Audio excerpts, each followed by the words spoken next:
Hello. I've been looking forward to spending some time on the story of Balaam. It's one of the standout, most unusual stories in the whole Bible. And over the next 4 days, I want to explore this event that's recorded in the book of Numbers. And we're going to start today with Numbers chapter 22, verses 21 to 23, which I'll read now. Balaam got up in the morning, saddled his donkey, and went with the Moabite officials. But God was very angry when he went, and the angel of the Lord stood in the road to oppose him. Balaam was riding on his donkey, and his 2 servants were with him.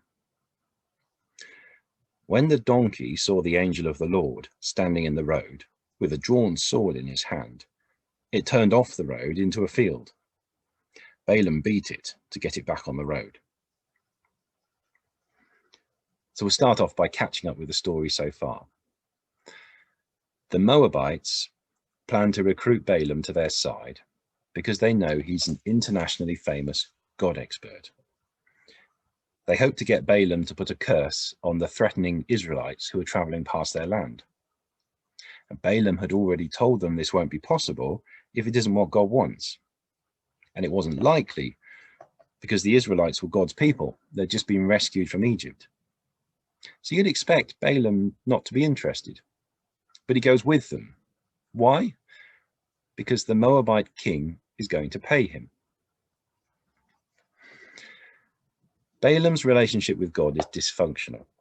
He knows who God is, he sees God has power, and in a way he's obedient.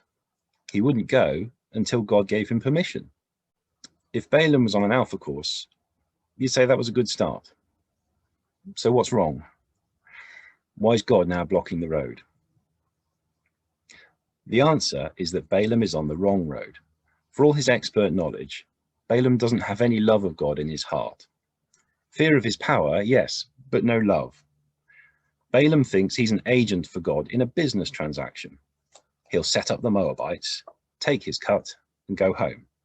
And he'll keep doing it until something better comes along. But he won't put God on the throne. And he won't have much else to do with God unless there's something in it for him. Balaam is hoping to use God to get rich and famous. It's striking, actually, that Balaam never speaks to God unless he wants something.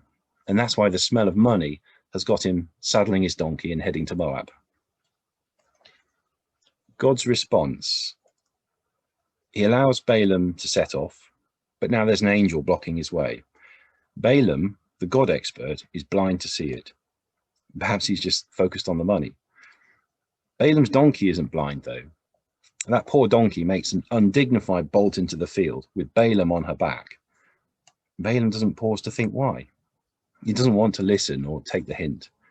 He sticks to his plan, and he beats the donkey until he's back on the trail of that reward. From the outside, of course, it's easy to see where he's going wrong. But how does this story apply to us? Today's thought is believing that God exists. That's not enough. Knowing a bit about God isn't enough. To stay on the right road, we need something quite different. We need to maintain a functional relationship with God. So our love of God needs to be much bigger than our love of worldly stuff, like gold or fame. Our love of God needs to be one that listens through prayer, reading the word. Our love of God needs to be powerful enough to influence the decisions we make and the roads we choose to travel along. Thank you.